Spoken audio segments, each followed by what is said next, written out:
The attack would come in 18 hours, though none of them knew it yet.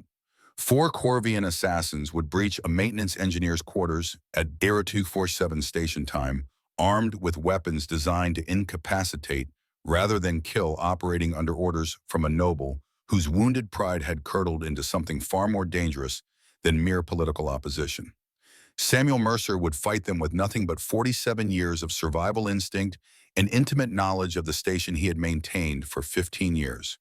He would bleed on the deck plates of Engineering Base 7, his 68-year-old body pushed far beyond its limits, buying time with creativity and stubbornness, when strength and speed had long since abandoned him. But that moment existed in a future still hidden behind the comfortable illusion of diplomatic normalcy concealed by the polished surfaces and careful courtesies that defined life aboard Nexus Prime. The station hung in Earth's orbit like a jewel of human ambition, a testament to the species' determination to claim its place among the stars. 3,000 beings from dozens of worlds lived and worked within its rotating sections, conducting the endless business of interstellar commerce and political maneuvering that had become humanity's primary export to the galaxy. The diplomatic reception hall stretched 300 meters from entrance to Dea, deliberately designed to intimidate every species that dared cross its polished floors. Tonight's gathering carried particular significance, representatives from 17 different civilizations negotiating trade agreements that would shape economic relationships for decades to come. Queen Zyrith of the Corvian Empire made her entrance precisely on schedule. The crowd parted before her with the fluid coordination of beings who had learned through painful experience that proximity to Corvian warrior caste royalty invited consequences. Diplomats retreated to maintain the regulation 3-meter buffer zone, their movements carrying the rehearsed quality of responses practiced until they became automatic. Zyrith stood 2.4 meters tall, her powerful frame moving with controlled grace that belied the devastating force those muscles could generate. 142 years old by Horvian reckoning, equivalent to a human in their mid-40s, she had ruled her empire for 12 years and commanded its military forces for 2 decades before that. Deep blue skin bore the silver war patterns of her lineage, hereditary markings that declared her genetic superiority to anyone educated enough to read them. Her ceremonial armor had been crafted to emphasize rather than diminish her presence, articulated plates catching the light as she moved, each joint a masterwork of engineering that allowed full combat mobility despite its formal appearance. The armor worked exactly as intended. Nobody in the reception hall could forget for a single moment that they stood in the presence of the Corvian Empire's supreme authority. Nobody particularly wanted to remember it either. Ambassador Krellian approached with the careful movements of someone navigating a minefield. His Thaxian scales had paled to the nervous coloration his species displayed under stress, and his translator implant worked overtime to smooth the tremor from his voice. Your Majesty, the trade delegation extends gratitude for your attendance. The preliminary agreements show excellent promise for mutual prosperity between our peoples. Zyrith inclined her head, a gesture that required the ambassador to crane his neck backward to maintain eye contact. The Corvian Empire values competent trading partners. Your delegation has demonstrated acceptable skill in negotiations. The compliment, such as it was sent, visible relief flooding through Krellian's posture. He retreated the moment protocol allowed, leaving Zyrith standing in her bubble of enforced solitude while hundreds of beings conducted business around her. Counselor Lyria materialized at her queen's elbow with the practiced invisibility of someone who had spent 2 centuries managing royal appearances. Her own war patterns marked her as advisor, cast silver threads, tracing paths of wisdom rather than combat across darker blue skin. At 180 years, she had served 3 Horvian monarchs and understood the burdens of the crown better than anyone alive. The Thaxian agreements will conclude within the week. The Centauran Mining Consortium requests audience tomorrow regarding expansion rights in the Kelvin sector. Schedule it for morning, before diplomatic frustration compromises my judgment. Something flickered in Lyria's ancient eyes. Are you well, Majesty? Perfectly well. The lie emerged with the smoothness of long practice, simply observing that I remain the most interesting decoration in any room I enter, admired from safe distance, approached only when absolutely necessary. The Thaxian ambassador spoke highly of your strategic insight during preliminary sessions. The Thaxian ambassador spoke to you, Lyria, because Addressing me directly caused his scales to change color 3 times in 2 minutes. Zareth accepted a beverage from a server whose hands trembled so violently he nearly dropped the tray.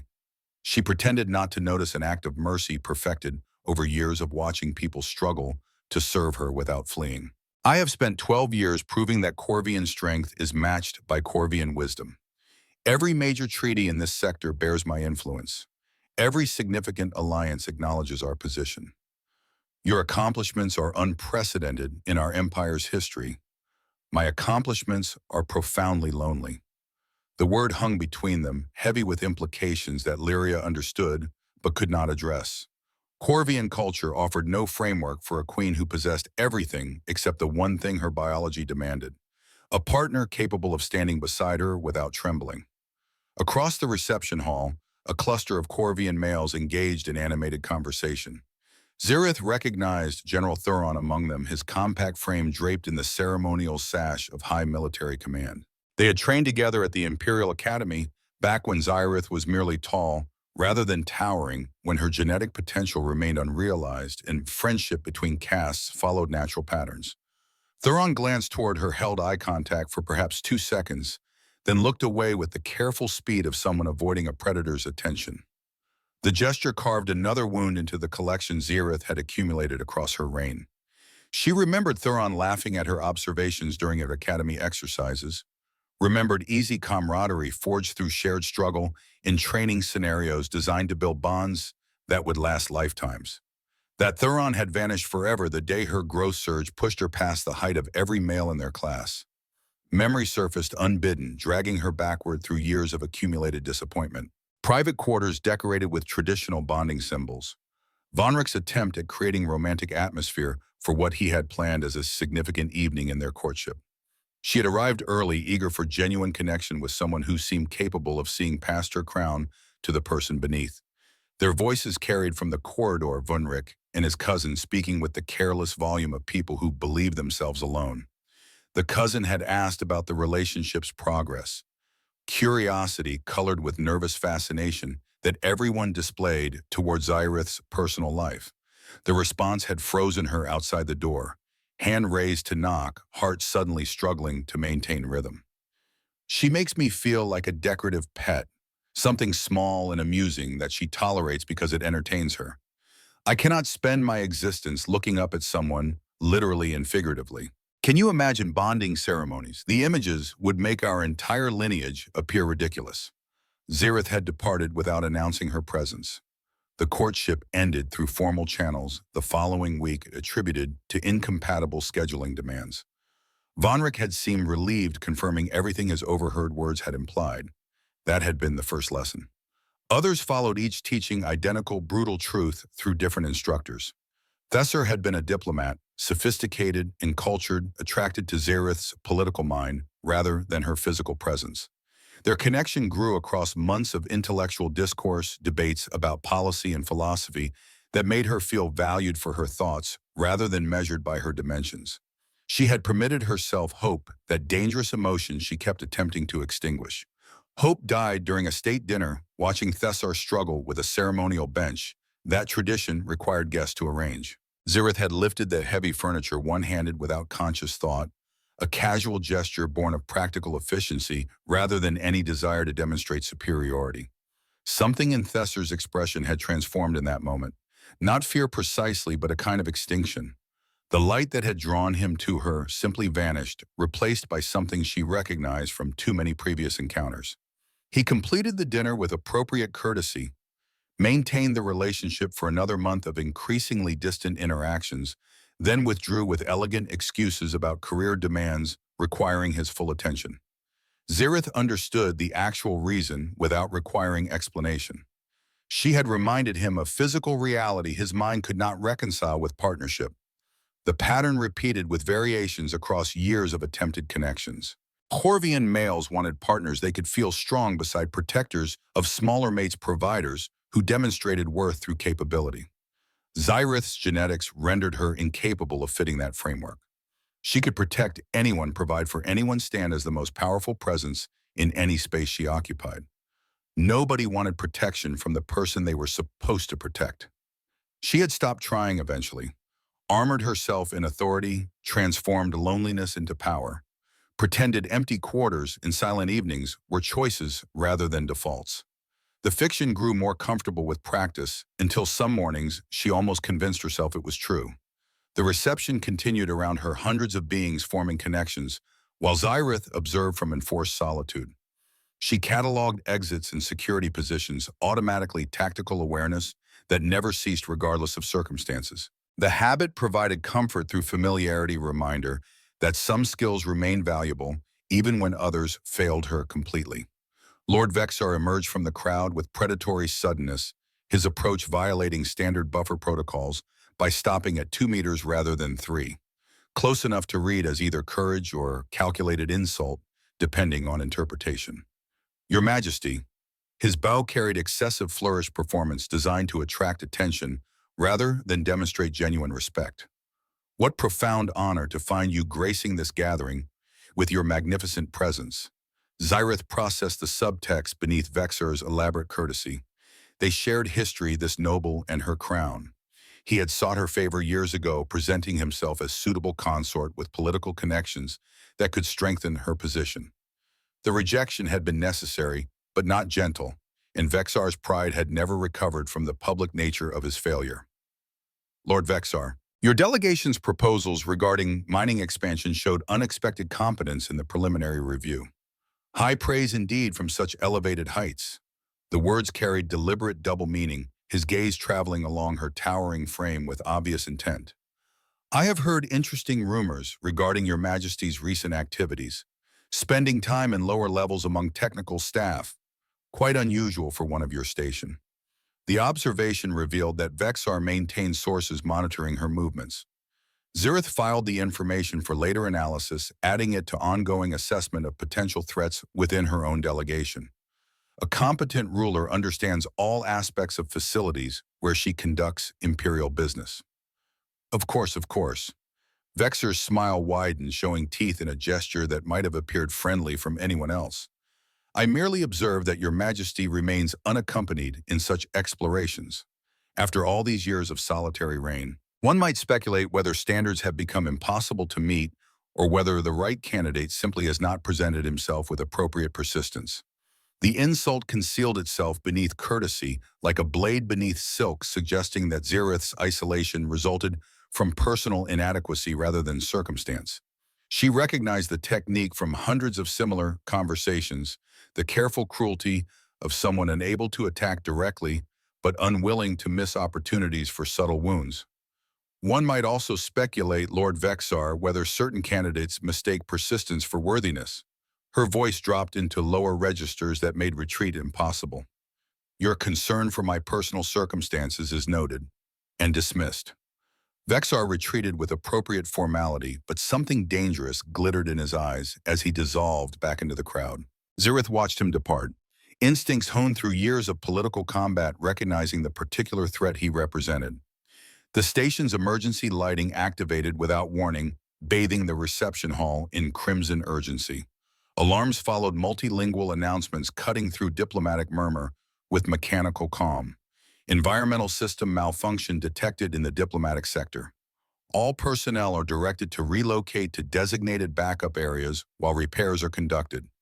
This is not an emergency evacuation. Please proceed in orderly fashion to engineering levels where independent environmental systems will provide safe atmosphere. Diplomats grumbled but moved with practiced efficiency toward marked exits. Several delegations had experienced enough station malfunctions to treat the announcement as routine inconvenience rather than genuine emergency. Lyria appeared at her elbow. Majesty, we are directed to lower engineering levels. Environmental controls there operate on separate systems from diplomatic quarters. Duration of repairs. Estimated 2 hours. 2 hours surrounded by functional machinery instead of political theater. Zyrith found the prospect unexpectedly appealing. A chance to observe station sections that royalty never visited, to exist temporarily outside the suffocating constraints of her status. The engineering levels assaulted her senses with aggressive functionality. Noise filled every space, constant hum and clatter of machinery performing the invisible work that kept 3,000 beings alive in vacuum. Harsh lighting revealed every surface in unforgiving detail, exposing scratches and wear patterns that diplomatic areas concealed beneath polished facades.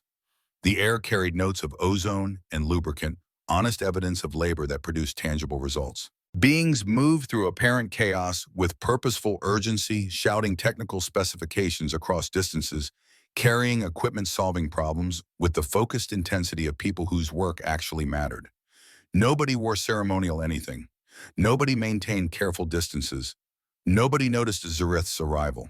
The absence of reaction stopped her cold. She stood in the entrance to main engineering bay waiting for familiar patterns to assert themselves. The sudden silence, the nervous retreats, the careful positioning that always accompanied her presence. Instead, a human carrying equipment nearly collided with her shouted apology without looking up and continued toward whatever crisis demanded his attention. Zareth had not been ignored in 12 years. The experience felt alien, disorienting, almost pleasurable in its novelty. She moved deeper into the bay, observing organized pandemonium with growing fascination. Height advantage provided clear sight lines over most machinery, revealing the complex coordination that kept Nexus Prime operational. Technical crews from multiple species worked in apparent disorder that somehow produced results, their cooperation emerging from shared competence rather than rigid hierarchy. A voice cut through ambient noise, distinctive in creative profanity, an apparent target.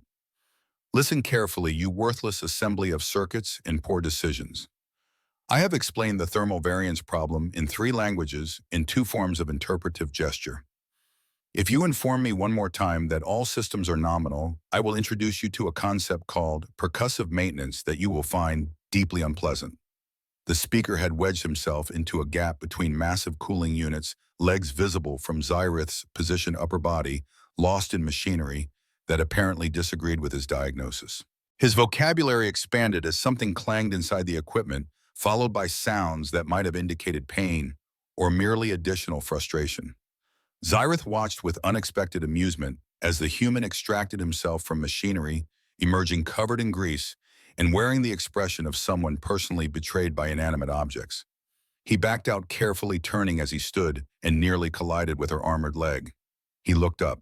His gaze traveled the full distance from her feet to her face, processing ceremonial armor war patterns, the physical reality of the Corvian queen occupying his workspace. Then Samuel Mercer smiled. The expression transformed his weathered face, crinkling skin around eyes that had witnessed more than their share of difficult sights. Silver hair stuck up at angles from his encounter with machinery, and grease streaked across his forehead in patterns that might have been deliberate camouflage if he had been 30 years younger and occupying a combat zone. Well, you're tall. That's actually perfect. He pointed upward without any trace of the fear Zareth had learned to expect from every species she encountered. Can you reach that coupling up there? I've been using a ladder that's personally committed to killing me. 3/4 turn clockwise should solve the immediate problem. Zareth stared at him. He stared back with patient expectation, apparently waiting for response to what he considered a perfectly reasonable request. That coupling? He pointed again, indicating a connection point approximately 3 meters above the deck. Needs tightening. Thermal variance is causing micro-expansions that loosen the seal gradually, which creates pressure loss in secondary cooling loops, which makes everyone uncomfortable, which generates complaints from diplomats who apparently cannot tolerate temperature variations exceeding 1 degree. Technical explanation continued, but Zareth had stopped processing words. Her attention remained fixed on the impossible fact of this human's behavior.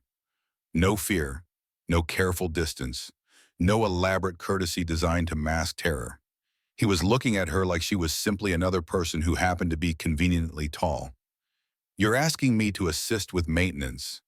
I'm asking you to help me avoid climbing a ladder that's actively trying to murder me. Yeah. He examined her with practical assessment he might have applied to any potential assistant. If you're occupied with something else, I understand completely. But you're standing there anyway, and I genuinely need that coupling tightened before the whole system decides to cascade into failure, and your help would save approximately 2 minutes of setup time that I don't currently have available. Something in Zareth responded before conscious thought could intervene. She reached for the coupling, her height easily spanning the distance, and followed his instructions with automatic precision. 3/4 turn. Perfect. You've got excellent hands for this work, very steady. He nodded approval, attention already shifting to the next problem in what appeared to be an endless sequence. I'm Sam, by the way, Sam Mercer, Chief Maintenance Engineer, which is a fancy title for the person who argues with broken equipment until it starts working properly again. I am aware of my own identity. I figured the armor probably communicated that pretty clearly. Sam wiped his hands on a rag that only spread grease more evenly across his skin. Beautiful metalwork on those joints, by the way. Corvian design has some genuinely elegant solutions for the strength to flexibility problem. I've been studying technical readouts whenever your delegation's equipment requires servicing. The compliment landed differently than similar observations from diplomats or nobles. Sam discussed her armor the way he discussed cooling systems, with genuine technical appreciation rather than calculated flattery. He was interested in the engineering, not the politics the armor represented. Another engineer rushed over expression, cycling through alarm recognition and panic in rapid succession. Webb, do you have any idea who you're talking to? Sam glanced at the newcomer with mild confusion. Yeah, someone tall enough to reach elevated places who happened to be available when I needed assistance. Excellent timing, honestly. That's the Corvian Queen. You were ordering around the Corvian Queen. Was I ordering? Sam's brow furrowed with genuine concern. I thought I was asking. Did it sound like ordering? My ex-wife always said I needed improvement on my phrasing. Said I made requests sound like commands, which apparently created relationship dynamics she found problematic. He turned to Zirith with apologetic expression that contained no fear whatsoever. Sorry if I came across as demanding. Force of habit when systems are failing. I develop tunnel focus on problems and forget appropriate social protocols. Zirith possessed no framework for this situation. 12 years navigating political complexity, decades of military training, lifetime of learning to interpret subtle signals across dozens of species. None of it prepared her for a human who treated her like a colleague rather than a threat. The phrasing was acceptable. Excellent. Sam's warmth returned brighter than before. Well, I should return to work. We've got approximately 40 minutes before primary systems overheat if I don't identify the source of thermal variances. But feel free to visit anytime you are in the area. We could use someone with your reach. These stations were designed by people who apparently harbor deep resentment toward tall individuals. The announcement came through base speakers informing personnel that environmental systems had been restored and diplomatic staff could return to their quarters. Words triggered immediate movement from dignitaries who had been uncomfortably occupying engineering space, relief evident in their hurried departures. Zirith found herself reluctant to leave. The realization created strange resistance to rejoining the world where everyone maintained careful distances and careful expressions. Here for a few minutes she had been simply useful. Someone had looked at her and seen a solution rather than a problem. Sam had already returned attention to machinery, muttering about pressure differentials and design flaws. He seemed to have forgotten her presence, entirely absorbed in work that clearly mattered more than political considerations. Thank you, he said without looking up, words casual and genuine, for helping with the coupling. Made my job slightly easier today. Like she had done something that actually mattered rather than simply existing in appropriate positions at appropriate times. Zirith departed engineering bay in a daze concealed beneath royal composure. Lyria followed with visible relief at returning to familiar territory, commentary about disruption to the evening's schedule washing over Zirith without registering. The diplomatic sector welcomed them back with usual polished elegance. Every surface gleamed, every being maintained appropriate distances, every interaction followed established protocols. Contrast with the chaotic functionality of engineering levels felt almost painful, like returning to beautiful imprisonment after glimpsing freedom. She retired to quarters early, claiming fatigue that was not entirely fictional. The evening had drained something from her, or perhaps filled something she had not realized was empty. Either way, she required solitude to process the experience. Ceremonial armor came off piece by piece, each section placed in designated position according to traditions older than human spaceflight. The ritual usually brought comfort connection to generations of Corvian queens who had performed identical actions after their own difficult days. Tonight, the ritual felt hollow. Zirith caught her reflection in polished armor stand, seeing what everyone else saw when they looked at her. 2.4 meters of Corvian warrior queen built for warfare, Her people no longer actively waged, marked with patterns declaring genetic superiority to anyone capable of reading them. Too tall, too strong, too much for anyone in her entire species to want. Except a human engineer had looked at her and smiled like she was exactly right for reaching elevated couplings, had asked for her help like she was a person rather than a category, had thanked her with casual warmth he probably showed everyone who made his work slightly easier. She allowed herself exactly 60 seconds of vulnerability, standing alone in quarters designed for royalty, feeling weight of years pressing down on shoulders built to carry empires, wondering what it would feel like to be seen as simply useful rather than inherently threatening, to have someone speak to her without fear or calculation, to receive a smile meant for a person rather than a political entity. Then emotional armor slid back into place with practiced efficiency. She was Queen Zurith of the Corvian Empire. She had responsibilities, duties, people depending on her leadership, political enemies who would exploit any perceived weakness. She absolutely was not going to obsess over a grease-covered human who had smiled at her in an engineering bay. The fact that she fell asleep still thinking about that smile was completely irrelevant to her position and responsibilities. 4 days passed before Zareth found acceptable justification to return to engineering levels. By royal standards, this represented remarkable restraint, though she recognized self-deception even as she practiced it. She told herself it was professional interest in station operations, that understanding infrastructure served legitimate leadership purposes. She told Lyria it was diplomatic outreach to working-class sections of Nexus Prime building goodwill among populations that royalty typically ignored. She told security detail it was surprise inspection ensuring systems critical to Corvian safety met appropriate standards. She told herself many things during those 4 days. None of them were entirely honest. Engineering Bay hummed with routine activity when she arrived. No emergencies demanding immediate attention, just steady work of maintaining systems that allowed 3,000 beings to survive in hostile vacuum. Organized chaos felt familiar, now almost comfortable in its purposeful disorder. Sam was exactly where she expected to find him, arguing with a diagnostic console that apparently disagreed with his assessment of coolant flow problems. His gestures had escalated to include pointing and what appeared to be threatening body language directed at an inanimate screen. You're telling me flow rate is optimal when I can literally hear turbulence in secondary manifold. I have ears, you digital catastrophe. Ears that have been listening to coolant systems since before your operating system was conceived. The algorithm you're using doesn't account for crystalline buildup that occurs when processing Corvian atmospheric byproducts, which means your baseline is incorrect, which means your optimal is actually suboptimal, which means we're going to experience pressure, differential cascade in approximately 16 hours, unless I override your terrible judgment. The console displayed a message that probably indicated continued disagreement. Machines don't respond to persuasion, Zurith observed, and Sam spun around so quickly he nearly dropped his diagnostic tablet. Your Majesty, you startled me. He recovered with impressive speed, warmth reappearing in his expression like it had never departed. Sorry I was explaining to this console why its calculations are fundamentally flawed. Probably appears ridiculous from outside perspective. It does appear ridiculous, Zurith confirmed. Does the approach ever succeed?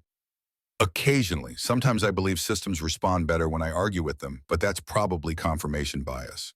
Or possibly early onset insanity. The distinction becomes unclear after 4 decades of maintenance work. He glanced at her, then at her obvious lack of engineering equipment. Can I help you with something? Additional situations requiring elevated reach. I was curious about station operations. That's the most diplomatic phrasing anyone has ever used for, I'm bored with fancy people doing fancy things. Sam grinned without mockery, just genuine amusement at the situation. Welcome to where actual work happens. It's loud, it's disorganized, and the coffee tastes like reactor coolant. But we keep this station functioning while everyone else argues about trade percentages and treaty language. He gestured broadly at machinery surrounding them. Want the tour? I can explain how 3,000 people remain alive in a metal container surrounded by nothing, which is honestly more fascinating than it sounds when you understand the details. Zurith found herself nodding, and Sam launched into explanations with enthusiasm that transformed technical specifications into narrative. He described fusion reactor configurations with passion. Other beings reserved for art or music explained power distribution networks as if they were circulatory systems of living organisms, detailed particular challenges of maintaining structures that served as home to hundreds of species with wildly different environmental requirements. His hands moved constantly as he talked, illustrating concepts with gestures that had become automatic through decades of teaching and explaining. Grease stains on his fingers caught the light evidence of work that produced tangible results rather than political positioning. They talked for 2 hours. Sam asked questions nobody else had ever considered asking. Not about military strength or political power, but about Corvian culture art, what her world looked like, what music her people enjoyed. He was interested in her experience as a person rather than her utility as a political entity. When she admitted she had not engaged with Corvian arts in years too consumed by governance to maintain personal interests, genuine sadness crossed Sam's weathered features. That's genuinely unfortunate. Everyone needs something beyond work. I learned that lesson the hard way after my wife passed. His expression shifted, memories surfacing behind eyes that had witnessed too much loss. I threw myself into fixing things for approximately 3 years. Barely slept, definitely neglected my own well-being. Figured if I stayed busy enough, I wouldn't have to feel anything. Did the approach succeed? Absolutely not. But it required a heart attack and my daughter threatening to physically drag me to a therapist before I figured that out. He shook his head, self-deprecating humor softening the admission. What did you used to enjoy before you became queen? Before she became queen? Zirith tried to remember that person, young Zirith not yet carrying empire on her shoulders, not yet transformed into something everyone feared. I used to sculpt, stone carving using traditional methods. It's meditative work shaping something permanent from raw material. That makes complete sense. Working with your hands, watching something take shape, having tangible results you can point to when finished. Sam's expression brightened with genuine interest. Have you visited the observation deck on level 42? It offers this incredible view of the nebula, and the acoustics are unusual in this pleasant way. Sound bounces differently. I go there sometimes when I need space to think. You might find it peaceful. You're inviting me to visit an observation deck. I'm suggesting a location you might find restorative. The distinction mattered to him somehow. But if you happen to be there sometime, and I happen to be there, we could spend time together. Fair warning though, I'll probably discuss engineering. It's apparently my only personality trait according to my ex-wife. You're divorced. 3 years now. She wanted stability and children and a house on Earth with a garden and neighbors who borrowed cups of sugar. I wanted to work on a space station fixing cooling systems and arguing with diagnostic consoles. Sam shrugged, completely unbothered by the admission. Those goals turned out to be incompatible. We tried to make it work for approximately 10 years longer than we should have, then finally acknowledged we wanted different lives. You don't seem bitter about the outcome. Why would I feel bitter? She wanted one life, I wanted a different life. Neither of us was wrong, we were just wrong for each other. Sam paused, something thoughtful entering his voice. She's happy now. Remarried to a guy who genuinely wants to mow lawns and attend neighborhood barbecues. Sends me pictures of her garden. She's developed this thing for roses that I never understood, but apparently her new husband thinks it's wonderful. That's remarkably mature perspective on a failed relationship. I'm 68 years old. I've had time to develop perspective. His eyes met hers with steady warmth. Besides, holding on to bitterness only poisons the person doing the holding. Life's too short for that kind of self-inflicted damage. Later that week, Zyrith visited Engineering Bay 3 and found something waiting that stopped her breath entirely. A block of synthetic stone, approximately 1 meter cubed, positioned in a cleared workspace with carving tools arranged beside it. Sam stood nearby, expression carrying nervous hope she had never seen from him before. It's not traditional Corvian stone, different density and grain structure, but I researched the material properties and it should respond similarly to carving techniques. He shifted weight between feet, uncertainty replacing his usual confidence. You mentioned you used to sculpt, that you gave it up because you didn't have time anymore. And I thought maybe that wasn't entirely true. Maybe you gave it up because queens aren't supposed to have hobbies, or because nobody encouraged you to keep something just for yourself. Zirith approached the stone, slowly fingers brushing its surface with trembling she could not control. The texture was different from what she remembered, but the potential was there. The possibility of creation rather than just governance. Why would you do this? Because you deserve to have something that's yours, not the empire's, not the delegations, not tied to political responsibility. Just yours. Sam's voice softened. Everyone needs that, Zyrith, even queens, maybe especially queens. She turned to face him, this impossible human who kept seeing things in her that no one else bothered to look for. Tears were forming in her eyes, the first she had shed in longer than she could remember. This is the kindest thing anyone has done for me in 12 years. Then the people around you have been failing you for 12 years. Sam stepped closer, looking up at her with those steady eyes that held no fear. You deserve kindness. You deserve someone who sees the person behind the crown. I don't know if I'm qualified to be that someone, but I'd like to try, if you'll let me. The tears fell, then tracking down blue skin that had forgotten how to show vulnerability. Zyrith wept in an engineering base surrounded by machinery and synthetic stone, and Samuel Mercer simply waited, offering presence without pressure, letting her feel whatever she needed to feel. When she finally composed herself, something had changed between them, something neither could name, but both could feel. 3 levels above Lord Vexar received a report from his operative. The Corvian Queen had been observed crying in an engineering bay, in the presence of a human maintenance worker. The information would prove useful. Everything proved useful eventually if you possessed patience to wait for the proper moment. Vexar's moment was approaching. He could feel it like a storm gathering on the horizon, full of destructive potential that merely required proper direction. He reached for secure communication equipment, connecting with parties who shared his interests, though not his species. There has been a development, he said softly. The Queen has revealed a vulnerability. We should discuss how best to exploit it. The morning briefing arrived with its usual collection of diplomatic crises and political maneuvering, but Councillor Lyria's expression carried additional weight that Zyrith recognized from decades of partnership. Something had shifted in the station's political atmosphere overnight, currents of conversation redirecting towards subjects requiring careful navigation. Trade agreements with the Centauran Consortium have been finalized ahead of schedule. Lyria began a voice maintaining professional neutrality, while eyes communicated deeper concern. Ambassador Thorne from Earth Command has requested preliminary meeting regarding mining rights in the Kelvin sector. And there are other matters requiring your attention. Speak plainly, Lyria. Diplomatic circumlocution is wasted between us. The station is talking, Majesty, about your visits to engineering levels, about the human engineer. Lyria paused, choosing next words with visible care. Lord Vexar has requested emergency session of full Corvian delegation. Stated purpose is discussing protocol regarding royal activities on foreign stations. Information landed with precise impact Vexar had surely intended.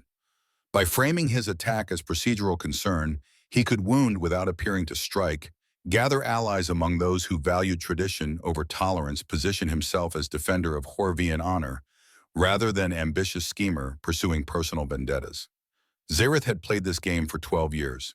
She recognized opening moves of a campaign designed to undermine rather than directly challenge. When does Vexar want this session? This afternoon.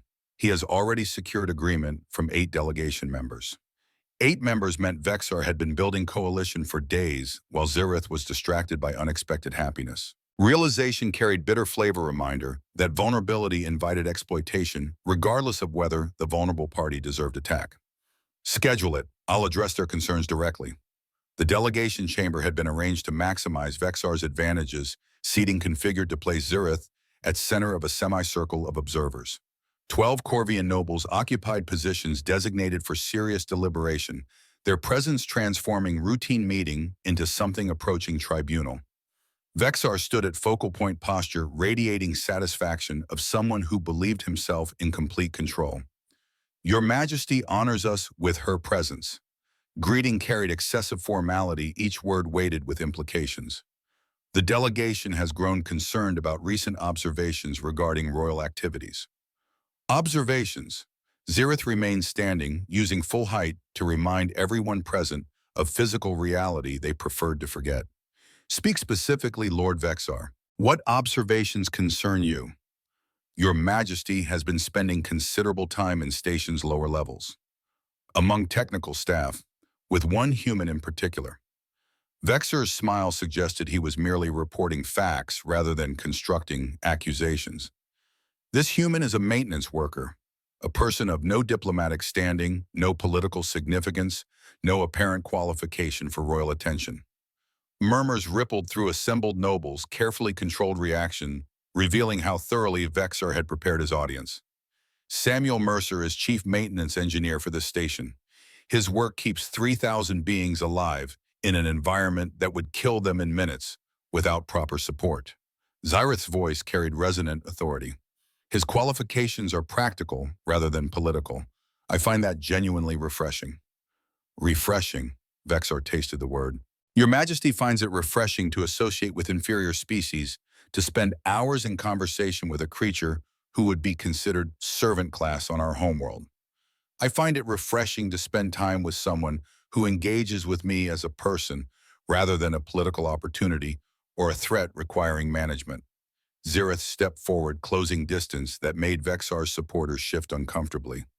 Samuel Mercer has shown me more genuine respect in our conversations than most Corvians have managed across 12 years of my reign.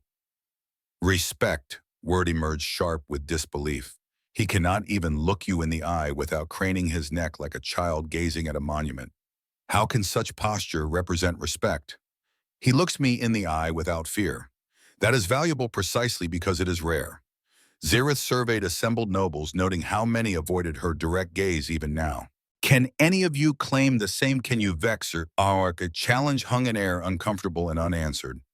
Vexar's jaw tightened, composure cracking under pressure he had not anticipated.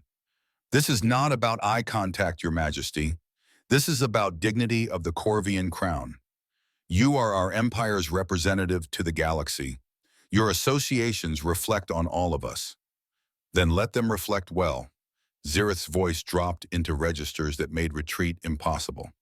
Let them reflect a queen who values competence over ceremony, genuine connection over political positioning, substance over appearance. Vexar struck, while attention had shifted, words landing with calculated cruelty. I know about the stone block in Engineering Bay 3. I know Your Majesty wept in front of this human, the Corvian queen crying before a lesser species.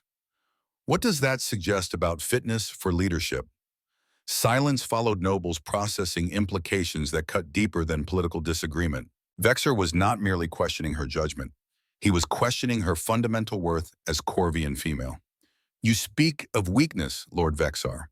Her voice emerged steady, controlled, carrying strength that surprised even herself. Let me speak of strength.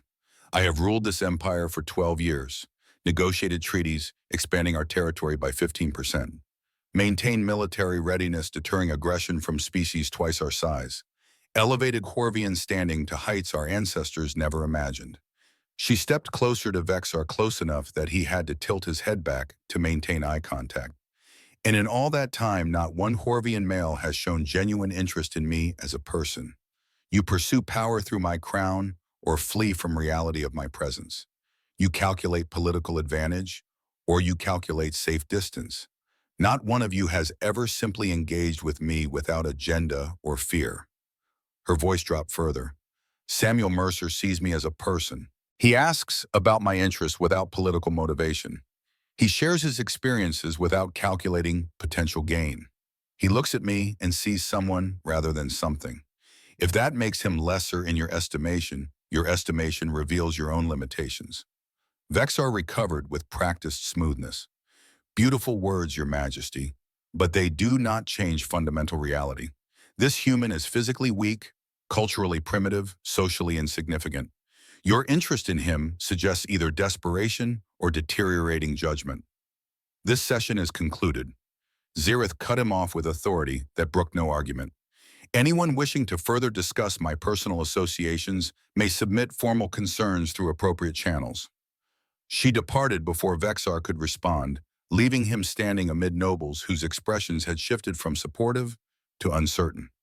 Victory was temporary, Vexor would regroup, adjust approach, find new angles. But she had demonstrated strength when strength was needed. That evening, Sam found Xyrith in the observation deck on level 42, her massive frame silhouetted against the swirling colors of the nebula beyond the windows. She had not responded to his messages for hours, and concern had driven him to search the places she might seek solitude. "I heard about the delegation meeting," he said quietly, settling into position beside her. "Station gossip travels fast. They called you a lesser species, said my interest in you proves deteriorating judgment. What do you think?" "I think you're the most genuine person I've encountered in 12 years of ruling an empire." She turned to face him, something fierce burning in her expression. "I think our conversations are the closest thing to real friendship I've experienced since taking the crown.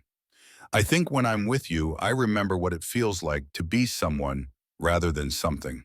That's considerable weight to place on a guy who primarily discusses cooling systems. You discuss everything. Systems philosophy, terrible music, your divorce, your daughter.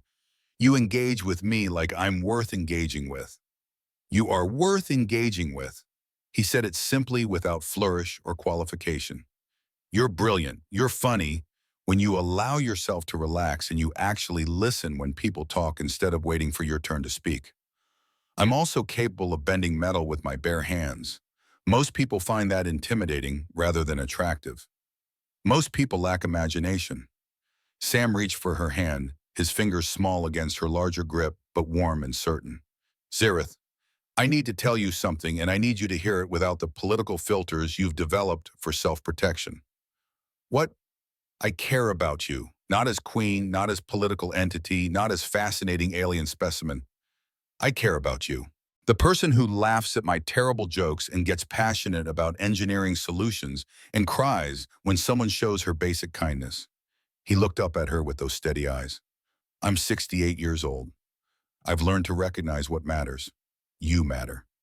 To me." Xyrith felt walls she had spent years constructing begin to crack, defenses against rejection and disappointment suddenly inadequate against the simple honesty he offered. "I care about you too," she admitted, "more than I should, more than is wise or politically convenient." "Since when has wisdom been the only consideration worth having?" Sam squeezed her hand gently. "I'm not asking for forever. I'm asking for right now, for whatever this is, for the chance to see where it goes, if you're willing." She leaned down, closing the distance between them, and kissed him. The contact was gentle, exploratory. Two beings from different worlds discovering that some forms of connection transcended species entirely. Sam's hand came up to touch her tan, fingers warm against blue skin, and Xyrith felt something inside her shift fundamentally. For the first time in her adult life, she had chosen something for herself. Not for duty, not for empire, not for political advantage, for herself. 2 days later, Sam sat in engineering bay, three composing words he had never expected to write. The station's public forum had become a battleground of speculation and judgment about his relationship with Xyrith, and he refused to let others control the narrative. The letter took shape slowly, honesty requiring more effort than he had anticipated. "To those who call me a lesser species, I am 68 years old. I have held dying soldiers in my arms during a war that most of you have never heard of, promising them they would see home again while knowing I might be lying. I have spent 40 years maintaining systems that keep thousands of people alive in an environment that would kill them in minutes without constant attention. I have loved and lost and learned that the measure of a person has nothing to do with height or strength or species of origin. They tell me I reach above my station by caring about Queen Xyrith. Here is what I know about stations. They are arbitrary designations created by people who benefit from keeping others in their assigned places. I have been reaching above my station my entire life. It is how I learned that the view from higher ground is worth the climb. Xyrith is brilliant, genuinely funny, when she allows herself to relax and carries the weight of an empire with grace that would break most beings. She's been alone for 12 years because everyone around her is either too afraid or too calculating to see the person behind the crown. I am not afraid. I see her clearly. And what I see is someone worth whatever complications come with caring about her. To those who think our connection diminishes Corvian dignity, dignity is not determined by who you associate with. It is determined by how you treat others when you have the power to treat them however you wish. Zirith has more dignity in her smallest gesture than most of her critics will accumulate in their entire lives. I do not know where this relationship leads. I do not know if it can survive the political pressures arrayed against it. But I know this: she deserves someone who sees her as she truly is. And for as long as she allows me to be that someone, I will consider myself fortunate beyond any measure I could have imagined. Samuel Mercer, Chief Maintenance Engineer, Nexus Prime Station. The response exceeded anything Sam had anticipated. 4,000 replies accumulated within 24 hours, station servers straining under traffic they had not been designed to handle. Most reactions were predictable support and criticism, falling along expected lines. But messages that mattered came from unexpected sources. Corvian females, hundreds of them, sharing stories that echoed across the gulf between species. I have spent 40 years pretending to be smaller than I am physically and otherwise because that is what males of my species expect. Reading your words, I find myself wondering why I am still pretending. My research partner asked me to bond 3 years ago. I refused because he was shorter than me and I was ashamed of what others would think. Today I contacted him again. I do not know if he will respond, but I know I had to try. They told me I was too much. Too tall, too strong, too intimidating. Your queen proves that being too much for some people simply means being exactly right for others. I command a warship with a crew of 300. Every one of them follows my orders without question. But I have never had a partner because I believe no one could see past my rank to the person beneath. Your letter gives me hope that I was wrong. Zirith read the messages in her quarters, tears flowing freely for the second time since meeting Samuel Mercer. The first had been grief for what she had lost. This time was something different entirely. Hope. For herself and for every Horvian female who had been taught that their strength was a flaw rather than a gift. The letter had done more than defend their relationship. It had started a conversation that her entire species needed to have, about worth and capability, and the arbitrary nature of standards that serve no purpose except to make people feel inadequate. She found Sam in Engineering Bay 3, working on the stone block he had given her, his inexpert attempts at carving producing results that were charmingly terrible. He looked up when she entered, expression shifting from concentration to warmth. You've seen the responses. I've seen them. She crossed the space between them, pulled him into an embrace that lifted his feet off the deck and held him against her, like he was the most precious thing in the universe. You've started something, Samuel Mercer. Something that might change my entire empire. I just wrote what I felt. I didn't expect it to matter to anyone except you. It matters to thousands of people who needed someone to say what you said. She set him down gently, keeping her hands on his shoulders. You've given them permission to want more than they were told they could have. Do you understand how significant that is? I understand that I love you. The words emerged without calculation, simple truth that required no elaboration. Everything else is secondary. You love me. Yeah. He smiled up at her, that same open expression that had started everything. Probably should have led with that instead of burying it in the middle of a political declaration, but I'm not great at timing. Zirith laughed, the sound coming easier now, natural after weeks of practice. I love you too, Samuel Mercer, against all logic and political wisdom. Logic is overrated. Wisdom is just accumulated mistakes. Love is what actually matters. 3 levels below, Vexar read Sam's letter and the thousands of responses it had generated. His plans were unraveling.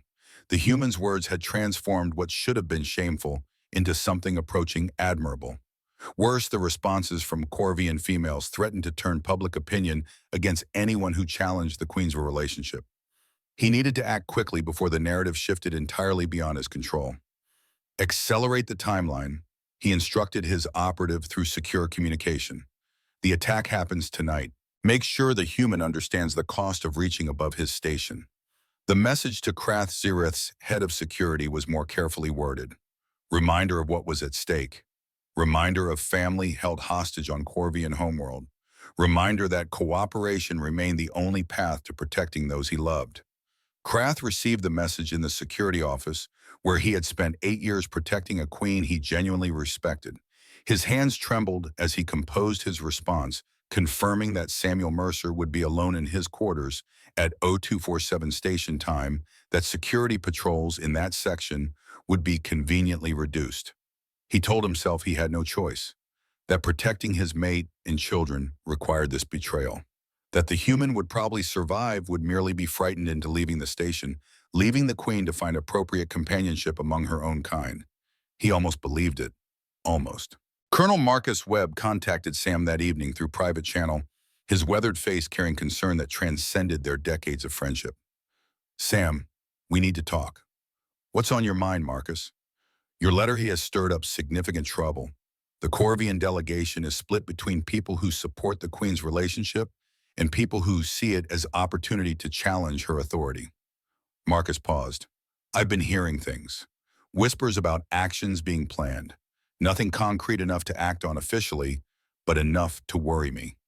"What kind of actions?" "The kind that happen in dark corridors when security is conveniently elsewhere." Marcus's expression hardened. "Watch your back, old friend, and maybe watch hers too.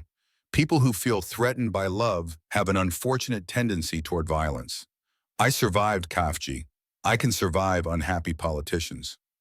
Politicians don't usually try to kill you directly. They find other methods." Marcus leaned closer to the screen. "I'm increasing patrols around your section quietly, but I can't be everywhere and I can't protect against threats from inside her own delegation." "Be careful, Sam. I don't want to lose you." "I'll be careful. And Marcus, thank you for caring enough to warn me. You do the same for me. You did do the same 30 years ago in that desert. I haven't forgotten." The communication ended, leaving Sam alone with his thoughts and the synthetic stone he was slowly learning to shape. He returned to work, hands steady despite warnings echoing in his mind. Some things were worth risk. Some people were worth protecting.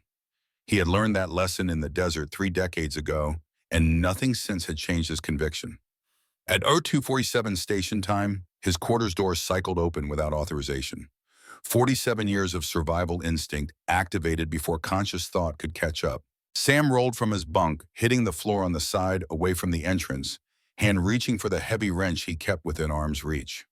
4 figures entered, silhouettes wrong for human proportions, too tall and broad in ways that identified them as Horvian, before emergency lighting flickered to life.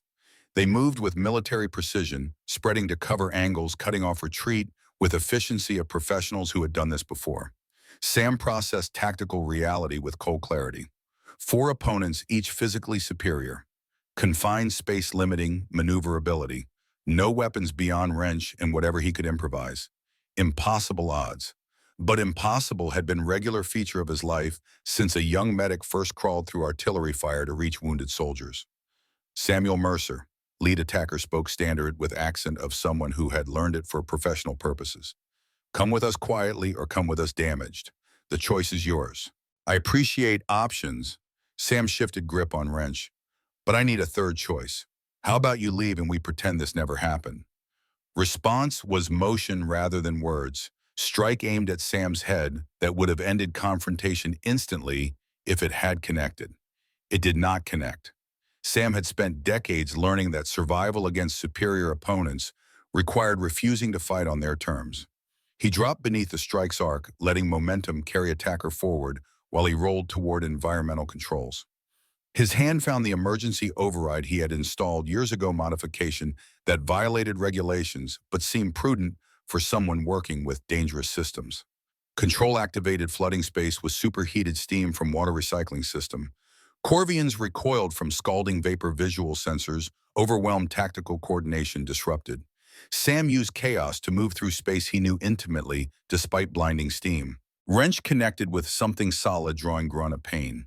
He shifted position immediately, using steam's cover to create distance between himself and opponents who could kill him with single solid blow. 47 years, Sam muttered, breath coming harder than it should, heart protesting exertion it was no longer designed to handle. 47 years of keeping people alive in situations worse than this. His hand found door control, cycling it open, and he burst into corridor beyond with desperate speed of someone who understood that his only advantage was knowledge of terrain. Engineering Base 7 lay ahead, maze of machinery and maintenance access. that would favor someone who knew its secrets over someone who merely possessed superior physical capability. The bay's lighting remained dormant emergency protocols Sam had personally configured, ensuring certain sections could be blacked out.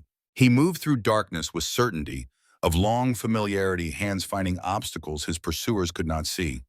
First Corvian to enter discovered coolant lines Sam had loosened pressurized contents, spraying across entrance at height that would catch Corvian faces. Chemical mixture produced temporary blindness and disorientation that removed one attacker from effective action. Second discovered that maintenance bays contained tools designed for heavy work tools that could serve as weapons when wielded with desperate creativity. Third and fourth learned that their target had spent decades moving through confined spaces while systems failed around him, developing spatial awareness that compensated for what age had stolen from his reflexes.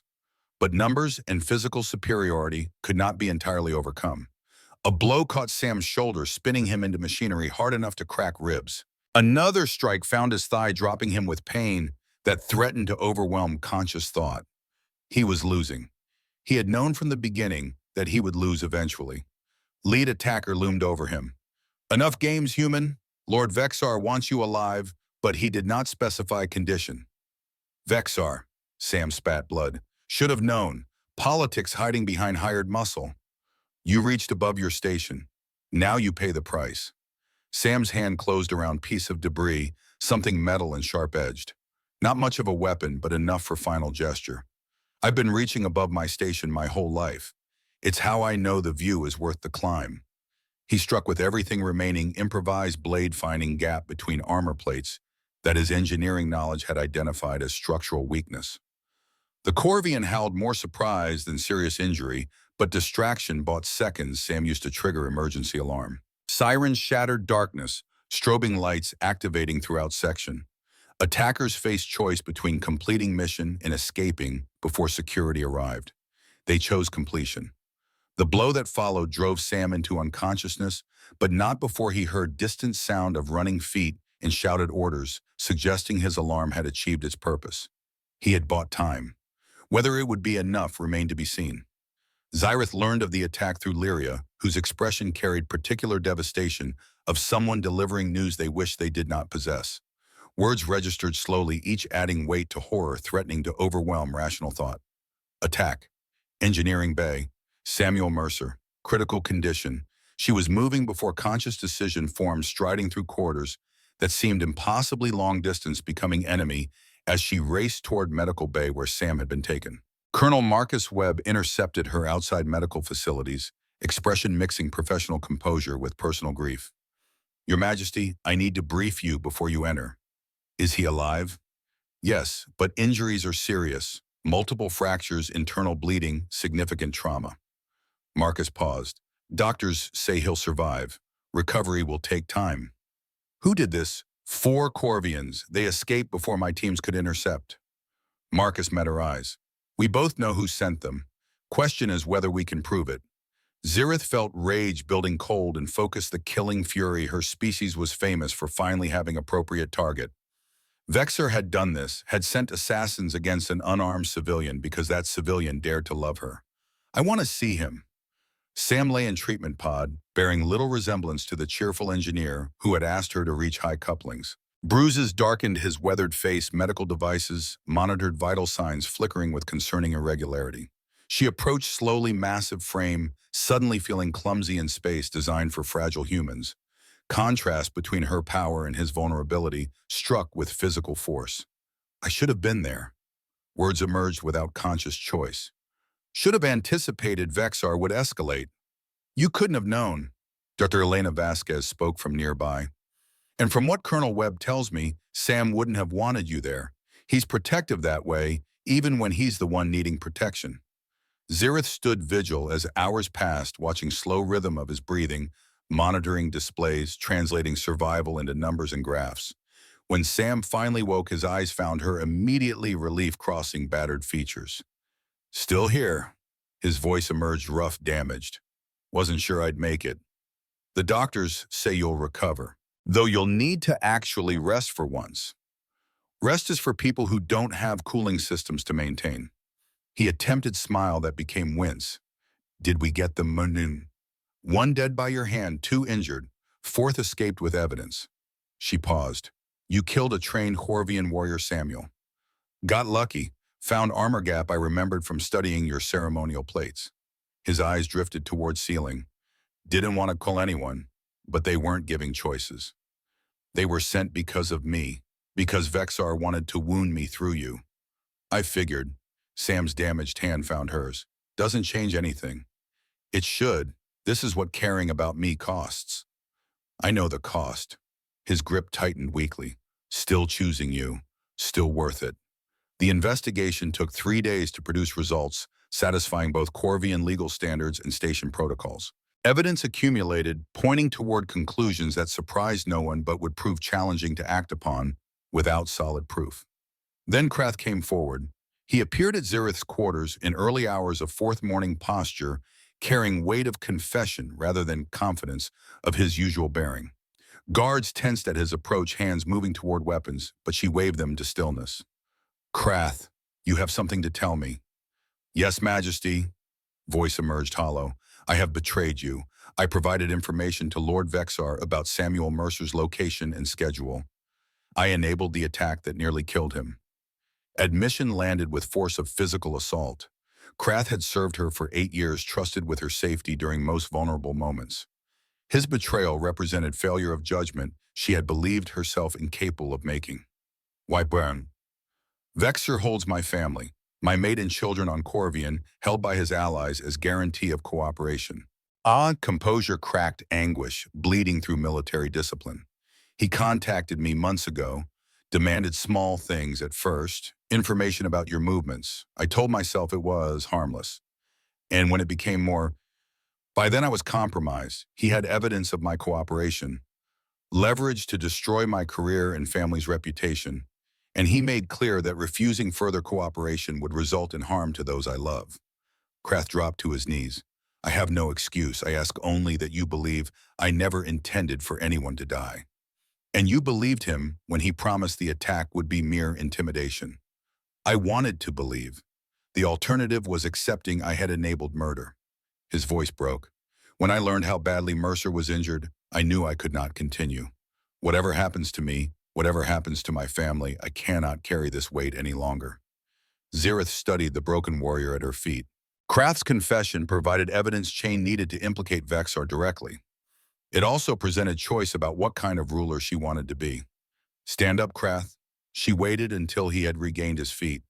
You betrayed me, endangered someone I care about. By law, your life is forfeit. I know, Majesty. By law. Zirith let word hang. But law exists to serve justice, not merely to punish. Samuel told me something when he woke. He said I should prove I'm better than Vexar by being better, not just stronger. Majesty. You will testify against Vexar before the Station Council. Provide every detail of his conspiracy, and then you will help me rescue your family from whatever danger they face. Krath's confusion deepened. You would help me after what I did. You made terrible choices under terrible pressure. The person who created that pressure is Vexar. Zirith's voice carried conviction that surprised even herself. I am angry at what you did, furious that your weakness nearly cost me someone precious. But I understand desperation. I understand what people do to protect those they love. What would you have me do? Prove you deserve this mercy. Help me bring Vexar to justice and spend the rest of your life earning the forgiveness I'm extending. The confrontation with Vexar took place before full Corvian delegation and Station Administrative Council. He arrived confident, believing his preparations had insulated him from direct implication. That confidence shattered as Krath delivered testimony supported by communication records, financial transactions, and captured mercenaries' statements. Evidence painted picture of conspiracy extending beyond the attack on Sam to include plans for destabilizing Zirith's reign connections with separatist elements, ambitions threatening imperial stability. You have orchestrated against a civilian under my protection, Zirith pronounced, conspired against the crown, endangered the empire's relationships through reckless pursuit of personal ambition. This is farce. Vexar's composure had abandoned him. You cannot condemn me based on testimony of a confessed traitor. I can and I do. Zirith rose to full height, But I will not execute you. Death would be too quick. Instead, you will be stripped of rank and title assets, seized family name and stricken from roles of nobility. You will spend remainder of your life as testament to what happens when ambition overrules honor. The sentence was carried out immediately, guards removing Vexar's ceremonial markers with brutal efficiency. His protest continued until he was removed from chamber, but they carried no weight. Merely impotent rage of someone who had gambled everything and lost. 3 weeks later, secure communication reached Zereth from Corvian. Krath's family had been located and extracted by Imperial forces, the separatist cell holding them dismantled in the same operation that neutralized Vexar's remaining allies. Krath received the news in security office where he had resumed duties under careful supervision. His expression when informed of his family's safety carried more genuine emotion than Zereth had ever seen from the stoic warrior. "Thank you, Majesty." Words emerged rough with feeling he could barely contain. "I do not deserve your mercy." "Perhaps not, but your family deserves to be safe, and you deserve the chance to become someone worthy of them." Zereth paused. "Redemption is not a single moment, Krath. It is a process. You have begun yours. The ending remains unwritten." Sam healed slowly, his body requiring time to recover from trauma that would have killed someone younger and less stubborn. He spent convalescence teaching maintenance protocols to junior engineers, refusing to let injury prevent him from contributing to station operations. The observation deck on level 42 became their regular meeting place, conversations continuing patterns they had established before violence interrupted their developing connection. 4 months after the attack, when Sam had recovered enough to work without restrictions, Zereth brought him to Engineering Bay 3. The space had been cleaned and restored to synthetic stone block waiting where he had left it. "I thought perhaps we could work on it together," she said. "If you're willing to teach an oversized queen the basics of stone carving." Sam's smile carried warmth transcending their physical differences. "I would love nothing more." They worked side by side as weeks passed, two beings from different worlds, discovering that some things translated perfectly regardless of origin. Sam guided her hands through techniques he had researched but never mastered, and Zereth found muscle memory, returning skills dormant for a decade and awakening under patient instruction. The stone took shape slowly, two figures emerging from raw material. One tall, one shorter, standing together in posture, suggesting partnership rather than protection or submission. Neither dominated the composition. Both supported each other.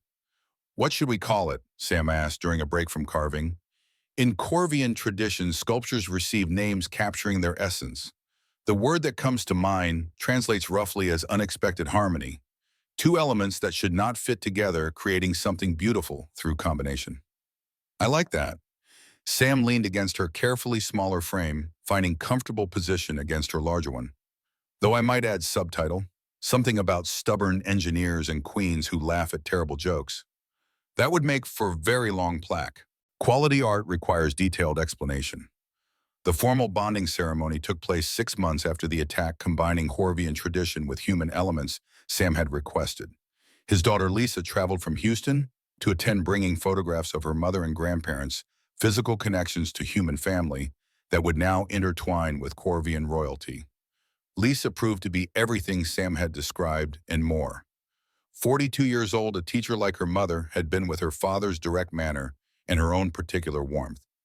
"So you're the one who finally convinced my dad that life isn't just about fixing broken machines." Lisa studied Zereth with frank assessment that reminded her of Sam's first evaluation. "He talks about you like you hung the stars personally." "Your father is prone to exaggeration." "My father is prone to understatement, actually. If he talks about you at all, you must be pretty damn special." Lisa smiled. "Mom would have liked you, I think. She always said Dad needed someone who could match his stubbornness. She just didn't expect that someone would be 8 feet tall and blue. I hope I can honor her memory by making your father happy." "You already do. I haven't seen him this alive since before Mom died." Lisa reached out, touching Zyreth's arm with casual familiarity that felt like acceptance. "Welcome to the family. Fair warning, we're loud, opinionated, and we argue about everything. But we love fiercely, and once you're in forever."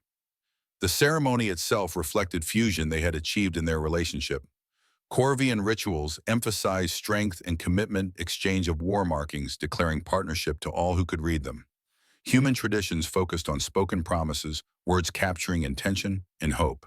Sam wore his Gulf War dress, uniform medals, and insignia, declaring service that had shaped his character.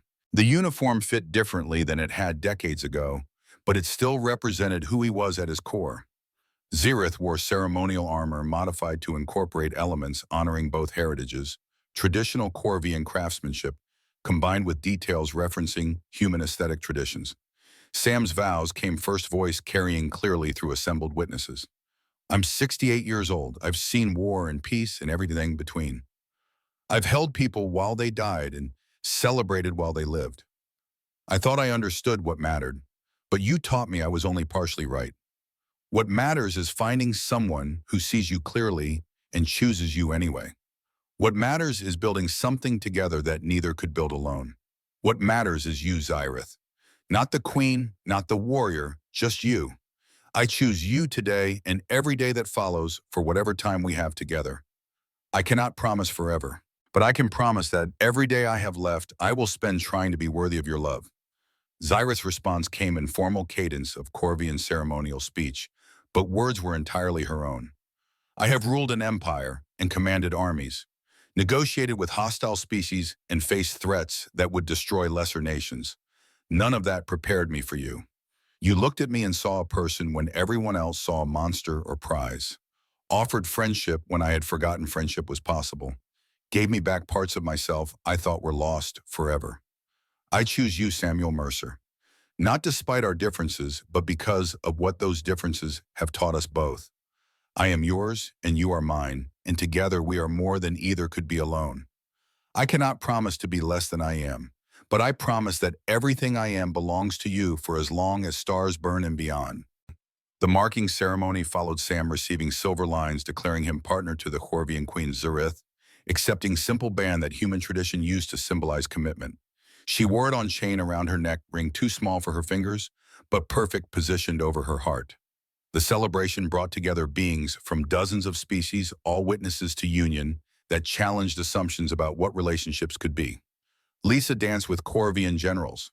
Earth diplomats discussed engineering with station maintenance crews.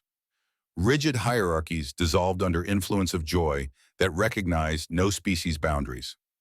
Late in celebration, Sam and Xyrath escaped to their observation deck, leaving noise and attention behind, for quiet that had first allowed them to discover each other. Nebula painted eternal colors across viewport cosmic processes, continuing, regardless of small dramas, playing out in station orbiting nearby. So this is what happiness feels like, Sam said. I'd almost forgotten. I never knew. Xyrath pulled him closer. I had success and power and respect, but this is something else entirely. Something good, something perfect. She turned to look at him. Thank you. For what? For seeing me, for staying, for fighting when you could have run, for teaching me that strength without love is just another kind of weakness. Sam reached up to touch her face. Thank you for letting me in, for trusting me with parts of yourself you'd hidden from everyone else, for proving that right connection can overcome any obstacle. They stayed as station time cycled through artificial rhythms, two beings from different worlds who had found home in each other. Future stretched ahead, uncertain and challenging, full of political complications and cultural negotiations. But they had already survived worse, faced assassination and conspiracy and cultural condemnation, emerging stronger for the challenges. Whatever came next, they would face it together. The universe continued vast indifference around them, stars burning and dying, civilizations rising and falling. But in the small space they had carved out, two people had proven that connection transcended difference, that love required no particular variety or shape or species. Sam had asked once what Xerath was thinking in moment, much like this one, looking out at the same nebula. Her answer came easier now, truth flowing without barriers. I'm thinking about home, not a place, not a planet or station or palace, a person. I'm thinking about how I spent decades believing I was too much for anyone, and then you walked into my life and proved I was exactly right for someone. For me, Sam agreed, exactly right for me. The station hummed around them, 3,000 lives, depending on systems Sam had spent years maintaining. Somewhere below, engineers solved problems and diplomats negotiated, and endless work of civilization continued. But here in this moment, none of that mattered. Here was only warmth, connection, and profound peace of finally belonging somewhere. The Queen and her engineer watched stars together, different in every measurable way, perfect for each other, in every way that actually mattered. And that was enough. That was everything. That was home.